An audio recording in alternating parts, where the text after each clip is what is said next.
Nobody believes that my name is actually Jacques Renault. They all think it's a made-up name because it's too French. I don't speak French very well at all, and I tried to speak French for so long, and that was the one thing that kept me back in school. Actually, I was terrible in foreign language. I actually tried Spanish. I have to realize, like, I'm really into the whole Midnight Magic Beam Me Up song. I think that's like really gears me up a little bit. And it's kind of corny to say something like, oh, my song's the best song in the world. But it's like, that's a fun song. Like, I really like what the Holy Ghost guys are doing. Like, Static on the Wire is a great song.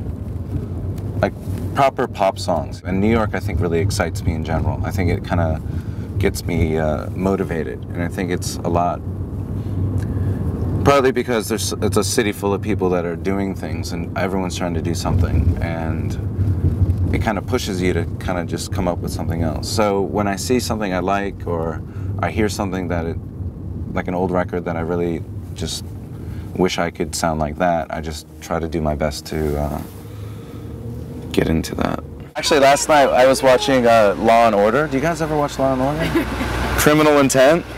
It's on Netflix.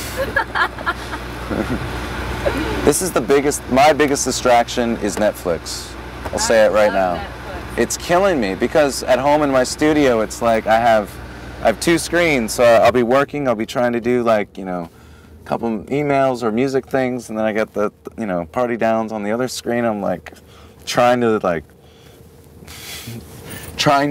do 2 things at once, and it doesn't work.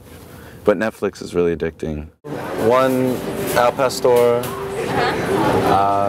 chips, and horchata. What got me into DJing was I went to this party, the Coffee House, where I heard like drum and bass, dance hall, and soul. And it was kind of like, that was like the first taste of DJing, like mixing everything all up. And then I got really excited about that, and actually I was a drum and bass DJ in Chicago for years. And I still liked house and didn't really know much about disco yet.